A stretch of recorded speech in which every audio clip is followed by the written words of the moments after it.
Assalamualaikum warahmatullahi wabarakatuh. Saya Dewi Murni Widyastuti, lulusan Penjaskes Universitas 11 Maret pada tahun 2003.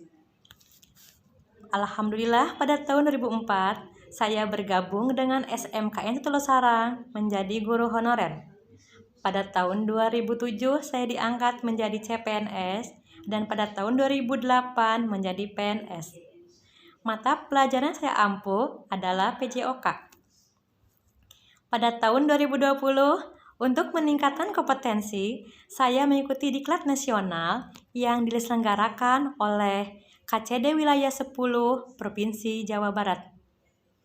Alhamdulillah saya diberi amanah menjadi penanggung jawab UKS, pembina ekstrakurikuler olahraga, dan wali kelas pada program keahlian teknik elektronika industri. Pada masa pandemi ini, saya memberi pembelajaran kepada siswa secara daring. Dan harapan saya di tahun 2021 ingin menjadi guru yang lebih profesional dan menginginkan diri dalam bidang akademik.